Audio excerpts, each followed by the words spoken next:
Bonjour mes chers élèves de la troisième année collégiale, j'espère que vous allez très bien. Soyez les bienvenus dans cette nouvelle vidéo. Je vais corriger le deuxième contrôle du deuxième semestre physique-chimie. Si je fais cette vidéo, c'est pour vous aider à mieux vous préparer au contrôle 2. D'accord? Donc les leçons ciblées dans ce contrôle sont l'équilibre d'un corps soumis de force, le poids et la masse et la loi d'Ohm. D'accord? On va commencer par le premier exercice qui est sur le point. Donc vous lisez la phrase et vous répondez par vrai ou faux. Et la deuxième question, complétez par ce qui convient. Vous lisez attentivement la phrase et puis vous remplissez les vides ou bien les trous. Faites pause mes chers élèves et essayez de répondre tout seul et toute seule dans le cahier de recherche. Si vous avez fini, allons voir la correction. Voilà, la première phrase, nous exprimons l'intensité de poids d'un corps par la relation P égale à 1 fois G, c'est vrai. L'intensité de poids égale le produit de la masse multiplié par l'intensité de pesanteur G. L'intensité de poids d'un corps change selon le lieu et l'altitude, oui c'est vrai. Lorsqu'on change le lieu, l'intensité de poids change aussi parce que chaque lieu se caractérise par une grandeur qui est l'intensité de pesanteur, G. Troisième phrase. Nous mesurons la masse d'un corps à l'aide d'un dynamomètre. Bien sûr que c'est faux parce que l'instrument utilisé pour mesurer la masse est la balance.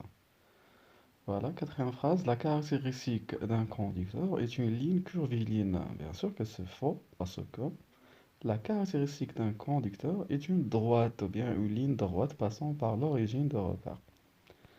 Deuxième question, complétée par ce qui convient.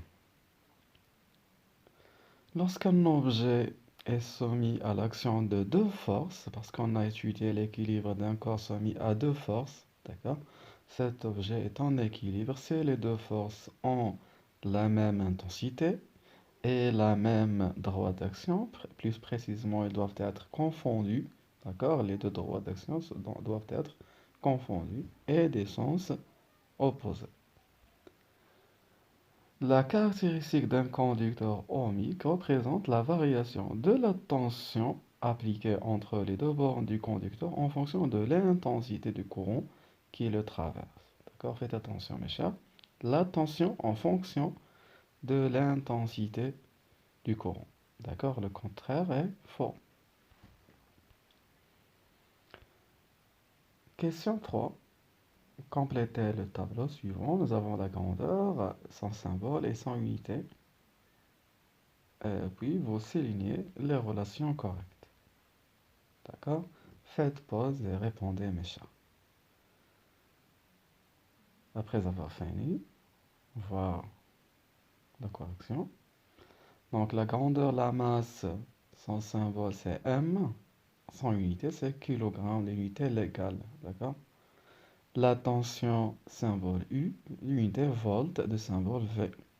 L'intensité des courants, le symbole I, et l'unité c'est l'ampère A. Et l'intensité du poids, le symbole CP, sans flèche, et N, c'est Newton, l'unité de l'intensité du poids. Bien, quatrième question. Les relations qui sont correctes sont G égale G égale P sur M, R égale U sur I, et la dernière, P égale à 1 fois G. J'espère que vous avez bien répondu à cet exercice. C'est la fin de cette partie. J'espère que vous l'avez réussi. Prenez soin de vous.